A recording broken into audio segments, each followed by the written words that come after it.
What's up l'équipe? Aujourd'hui, on va se regarder une interview de Andrew Tate. C'est parti, let's go.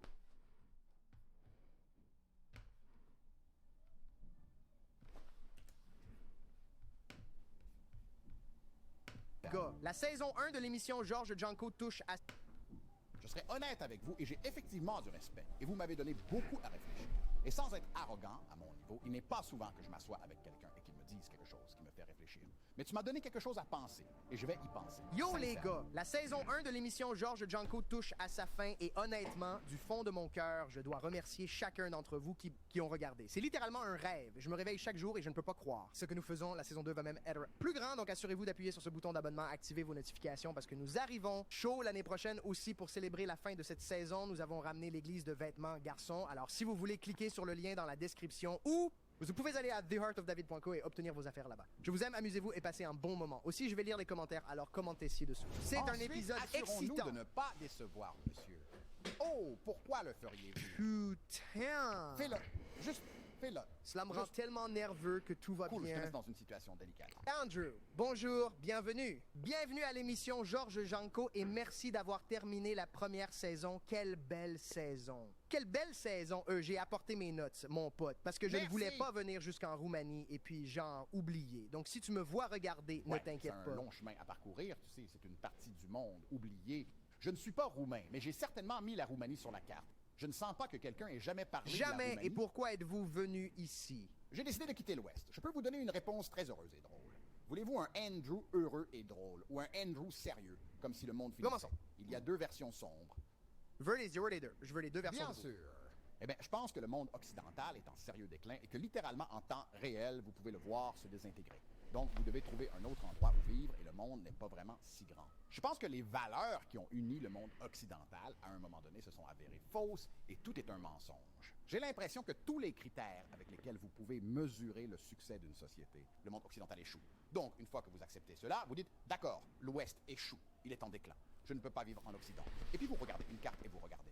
L'Amérique du Sud, qui est très dangereuse, et je ne suis pas sud-américain, et je ne parle pas espagnol, ce qui est où nous sommes maintenant, il préserve sa culture via la religion. Quel est le mot que je cherche? Les traditions, qui préservent certainement mieux la culture, c'est un déclin plus lent. Alors, j'ai pensé que ce pourrait être un bon endroit pour vivre. Malheureusement, je pense que depuis les 7 années que je suis ici, l'Europe de l'Est rattrape l'Ouest et j'ai l'impression qu'elle va descendre dans le même trou. Alors je vais devoir déménager à nouveau. Mais quand je suis arrivé ici, il y a 7 ans, cela semblait un endroit plus sûr, un endroit plus agréable. Et j'ai décidé de partir. Je ne vois plus ce que l'Amérique ou l'Angleterre ou l'Ouest ont à offrir aux gens. Pensez-vous que cette nouvelle génération est plus maléfique que les Je générations ne pense pas qu'ils passées? soient méchants. Je pense qu'ils sont perdus et qu'ils sont mal orientés. Je suis un homme adulte, j'ai 36 ans. Je me surprends, même à mon grand âge et mon haut niveau de professionnalisme, parfois pendant quelques secondes, juste quelques secondes avant de me corriger en parcourant des déchets. Imaginez comment ces enfants de 14 et 15 ans sont élevés. Je parcours simplement ces algorithmes de médias sociaux qui sont délibérément conçus pour empoisonner leur esprit. Et ils vont à l'école, on leur donne absolument des ordures. Et ils n'ont aucune connotation religieuse, pas de Dieu et pas d'unité familiale. Elles sont juste un désastre. Et puis nous regardons, comme je l'ai dit, chaque indicateur permettant de mesurer la santé d'une société, le taux de criminalité, et le coût de la vie, les choses de base, la circulation, tout ce que vous pouvez mesurer, l'Occident est en train de tomber d'une falaise. Alors, comment résoudre tout cela? J'ai donc décidé de déménager en Europe de l'Est, et j'ai passé un très bon moment ici, et j'ai été très bien traité. Et c'est un endroit très sûr. Et c'est un beau pays. J'ai vécu certaines choses récemment. Les choses ont un peu changé récemment. Je pense que Ouais, la tu peux plupart des sortir gens de savent chez ça. toi. Oui, oui. C'est Eh ben, excitant. je suis autorisé à sortir de ma maison. Ouais, Que c'est faites-vous simple. en premier, si je peux demander, lorsque vous sortez de chez Mon premier vous? jour de liberté après l'assignation à résidence, je suis resté à la maison. C'est putain de bizarre, Je mec. sais, mais c'était un signe de résistance. Oh, tu voulais prouver que tu pouvais continuer. Ouais, Very c'est impressionnant, vrai. moi, que tu reconduis. Ça, et genre, si j'étais en Juste pour savoir, pour les gens qui ne le savent pas, Andrew Tate, il y a quelques mois de ça, il était en prison. Hein. Et ensuite, il est sorti. Voilà, c'était une petite parenthèse. surveillé, pour qui tu te la pètes? Juste pars. Et tu aurais pu mentir et dire, moi, non, je suis resté 3 jours de plus. Mais genre, tu es resté, je suis resté, juste pour prouver un point. Ouais, je ne mens pas, c'était pour ton frère ou pour ton... Non, je plaisantais à propos du mensonge. En fait, je l'ai dans mes notes parce que je sais que tu n'aimes pas mentir et j'ai une histoire sur le mensonge. Je ne vais pas mentionner son nom par respect pour lui. Mais il m'a emmené dans son jet. Nous passions un bon moment. Nous étions sur le point de faire des affaires ensemble. Oui, nous sommes un d'accord. côté de la course. Et il a fait un commentaire sur l'un des joueurs de basket. Il a dit, eh bien, c'est une petite poupée parce qu'il a tout raconté. Son coéquipier trichait et l'a impliqué dans un scandale. Et j'ai dit, eh bien, l'autre homme trichait, il mentait. Et il se tourne vers moi et dit, si t'as un problème pour faire affaire avec des gens qui trichent, tu ne travailleras jamais. Et moi, premièrement, j'ai immédiatement arrêté de vouloir travailler avec ce type. Deuxièmement, mon fournisseur est Dieu, Ouais. personne d'autre. Ouais. Donc, ça vient avec des principes moraux. Si tu vas tromper une femme avec qui tu construis une vie et être fructueux avec quoi tu vas me Eh ben, faire... c'est très vrai et c'est très valide. Mais je vais jouer l'avocat du diable ici.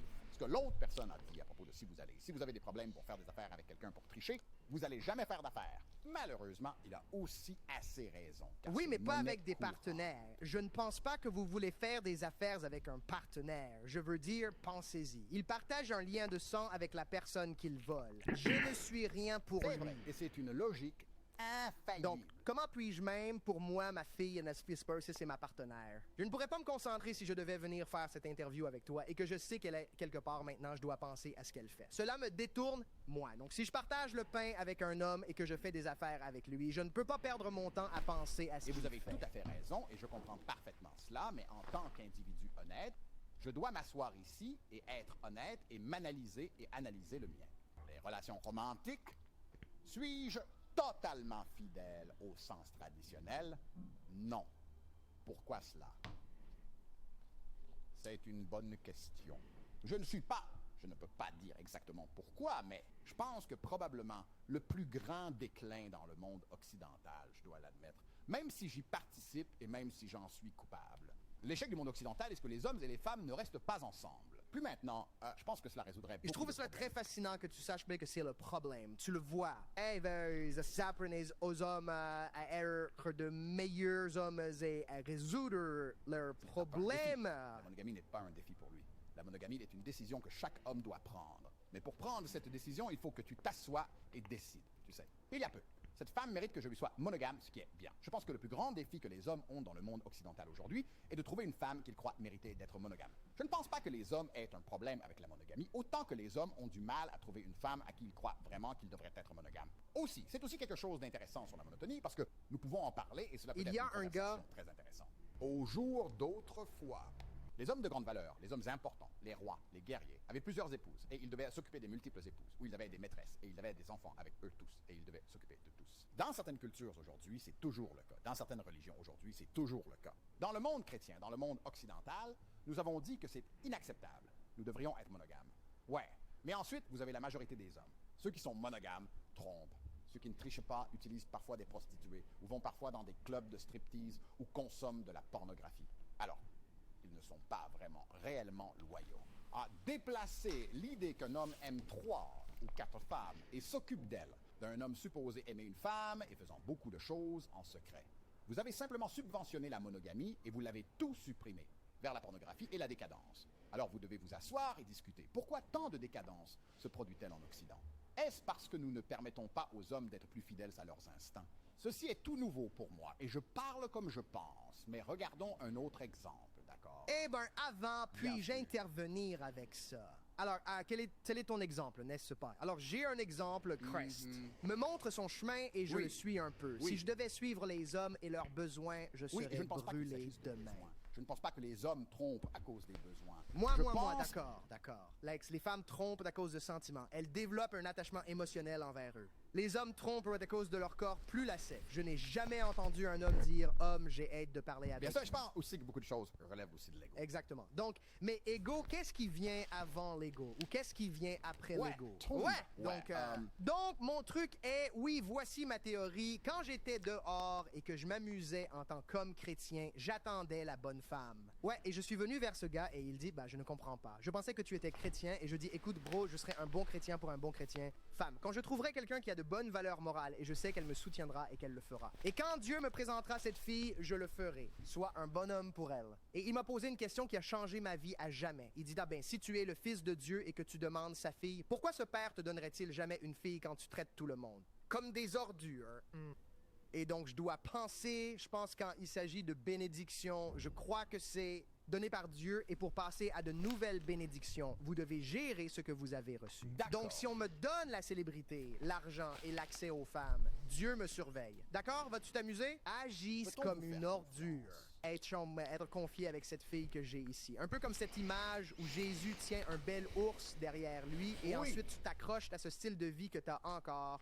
Mais tu es comme, c'est génial. Et Dieu est comme, non, donne-le-moi. Montrez-moi que vous êtes prêt pour cela. Et alors, je le présenterai comme tout bon père le fera. Oui, absolument. Et j'ai nettoyé mon acte, j'étais célibataire. Et je lui montrais. J'essaie maintenant d'être prêt. Et puis, j'ai trouvé une belle fille. Et puis, je suis devenu monogame. Et puis, j'ai un bon partenariat. Et voici la chose. Je pourrais diriger cette relation où je veux si je voulais être ouvert pour être là. Je ne dis pas qu'elle était mal à l'aise avec ça, mais quand ça a commencé, je pouvais planter les graines pour l'emmener dans n'importe quelle direction que je veux. Il faut quelqu'un avec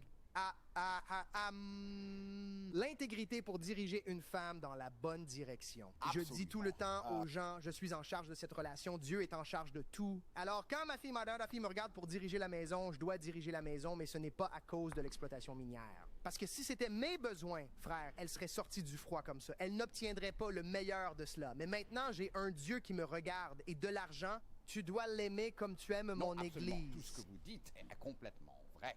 Et je suis d'accord qu'il y a deux façons de répondre à la question. Nous pouvons en parler d'un point de vue religieux, et ce que tu viens de décrire. Et tu as raison. Être un homme craignant Dieu va mener une femme dans la bonne direction. Mais parce qu'une femme est le reflet de son homme. Et c'est pourquoi, vous voyez, si une femme se met avec un mauvais gars qui prend des drogues, elle finit par prendre des drogues et faire du mal. Des choses. Et un homme peut la mener dans la bonne Elle vient de nos côtes, métaphoriquement et physiquement et mentalement, n'est-ce pas? Donc si je vais être, comme vous dites, en prenant des drogues, elle va suivre mon exemple. Mais je parle de cela d'un point de vue sociétal. Je fais une observation sociétale globale. Le fait que nous avons maintenant des sociétés monogames, mais parce qu'elles ne sont pas vraiment monogames. Toutes. Du désir est externalisé vers la dégénérescence, contrairement à avoir une société où un homme est autorisé à avoir plus d'une femme pour, par exemple, et alors la dégénérescence n'est pas nécessaire. Tu n'as pas besoin de pornographie et tu n'as pas besoin de prostitution si tu es autorisé à avoir 2, 3, 4 épouses si tu réussis. Plutôt est-ce que dans certains pays, c'est toujours le cas. Et je parle ici en généralité, je n'ai de preuves pour aucun. Mais si vous regardez la Russie, n'est-ce pas? La Russie est une nation chrétienne. Il y a aussi beaucoup de musulmans, mais c'est traditionnellement une nation chrétienne. Mais si vous êtes un homme russe très riche et puissant, et j'ai été à Moscou, je peux vous assurer que vous en avez peut-être 4 ou 5 épouses. Ou pas des épouses, 4 ou 5 filles. Oui, et votre femme comprend qui sont les autres filles, et elle s'en fiche vraiment. Ne regarde pas, ne t'en soucie pas. Ne demandez pas, j'ai une Bentley, j'ai une grande maison, j'ai les enfants. Il joue parfois avec ses autres filles. Je m'en fiche, je suis sa femme. Et c'est juste comme ça. Ensuite, cet homme particulier qui est très, très riche. Riche, là, il ne s'intéresse pas à la pornographie, il ne s'intéresse pas aux prostituées, il est satisfait, il a assez pour ce que son ego désire ou son cœur désire. Ensuite, vous regardez l'Occident et vous regardez les choses les plus dégénérées qui puissent éventuellement. Cela se produit qui sont en fait des niveaux supérieurs. La prostitution et la pornographie. Si vous regardez par exemple l'île d'Epstein, par exemple, quand vous avez des hommes très riches et puissants et qui sont dits par le public, en madana, elles ne vous permettent pas d'avoir plus d'une femme. Mais ils n'ont pas Dieu pour les contrôler. Ils sont sans Dieu. Alors ils disent, d'accord, comment puis-je me satisfaire si Dieu ne me restreint pas? Alors, la société dit que je ne peux avoir qu'une seule femme. Je n'ai pas le droit d'en avoir 4 ou 5, ce qui me satisferait d'une certaine manière pour mon ego ou pour une raison malsaine ou quelle que soit ma raison. Donc je vais finir par faire des choses en privé. Je vais finir par faire des choses en secret. Un secret. Et puis vous avez l'île d'Epstein qui apparaît. C'est donc assez intéressant. Dieu est important et Dieu est extrêmement nécessaire pour restreindre les gens. Mais vous retirez Dieu de l'élément et tu utilises seulement la société pour essayer de restreindre les désirs sexuels des gens et leur dire qu'ils doivent être monogames. Vous allez finir avec plus de dégénérescence que si les hommes étaient autorisés à être polyamoureux et à avoir plus d'une femme. Cela 100%. Et la raison pour laquelle je vous ai posé cette question est que cette génération est-elle plus maléfique que le dernier, et je voulais revenir sur ce que tu as dit, que l'Ouest se décompose. Je crois que c'est une sorte de... Et je reviens toujours à des références bibliques, non pas parce que je suis un chrétien ennuyeux, mais j'aime juste la vérité. Et je remarque que la vérité sort de les témoignages que je vois. Et la seule chose que j'ai réalisée avec l'humanité, Dieu ou pas de Dieu, c'est ton accès. Et je pense que c'est pourquoi Dieu reflète le cœur. Il ne reflète pas tes actions. Il reflète ton cœur. Par exemple, la pornographie. Je ne regarde pas de porno. La raison pour laquelle je ne regarde pas de porno est simple. C'est malsain. Pour moi, avant que tu ne continues, je ne regarde pas de porno parce que c'est vraiment inintéressant. Genre, tu pourrais mettre du porno et je serais genre... Je ne comprends pas. Oui, fait et le aussi, par exemple, j'aime pratiquer les relations monogames. Quand je me marierai un jour, je sais Oui. que ma petite amie n'aura pas l'apparence d'un modèle de premier plan, ce qu'elle n'est pas, 50 ou quoi qu'elle soit. Donc, je dois pratiquer que c'est la seule femme qui avoir, c'est de la diligence, d'accord? Donc, ouvrant l'accès. Regardez un homme qui regarde de la pornographie. Il y avait un, d'accord. Je tombe du wagon de temps en temps. Je ne suis pas en train de dire que je suis parfait. Il y a environ 1 an, peut-être 2 ans, je regardais du porno et il y avait... Il y a longtemps, quand je grandissais, que c'était comme ta belle-mère. Et pour moi, c'était toujours bizarre parce que je me disais, mec, c'est ta belle-mère. C'est toujours le cas. Maintenant, Wow. c'est ta mère. Une chose de Casey et Sideman. Nous étions impulsifs chez Sideman. Nous avons fait cette collaboration et il y avait une fille qui fait du porno là-bas et j'ai fait une blague et je dis regarde, je suis coincé et cela c'est devenu viral et ben j'ai réalisé, je suis comme bah, tout le monde a ri à cette blague parce qu'ils savent ce que je dis. Et c'est ce style porno où si les femmes sont coincées, alors les hommes viendraient et auraient des relations Oui, sexuelles oui, avec elles. bien C'est sûr ça. que oui. C'est ça. Oui. Et ces hommes apprécient cela. Alors, qu'est-ce que cela leur enseigne? Que tu pourrais prendre ce qui ne t'appartient pas. Et je pense que beaucoup de choses qu'ils programment ces enfants à faire passent d'abord par la pornographie parce que tu la regardes en secret et tu ne joues pas vraiment avec tes hommes ce que tu regardes. C'est un peu comme une graine de moutarde qui grandit. Oui, mais alors la question est de savoir s'ils le font exprès. C'est là que vous creusez plus profondément. Cette vidéo est sponsorisée par un produit absolument incroyable que j'adore. J'adore absolument le vélo électrique maintenant. Vous m'entendez toujours parler de moi en train de monter mes vélos électriques. Mais il y a un vélo là-bas en ce moment. Qui est parfait? Vélo parfait pour les vacances.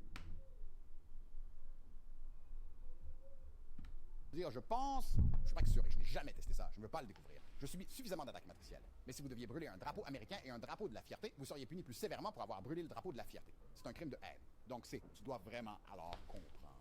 D'accord. D'accord. Si cela détruit la société, est-ce fait exprès et quel est le but final et qui le fait en premier lieu? Et puis ça devient vraiment effrayant.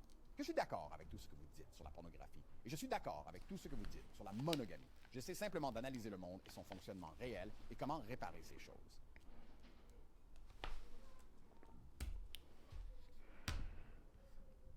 Bon, l'équipe, si vous voulez une partie 2 de cette interview-là ou une autre vidéo d'un créateur qui est en anglais et que je réagisse dessus, n'hésitez pas à me le dire en commentaire.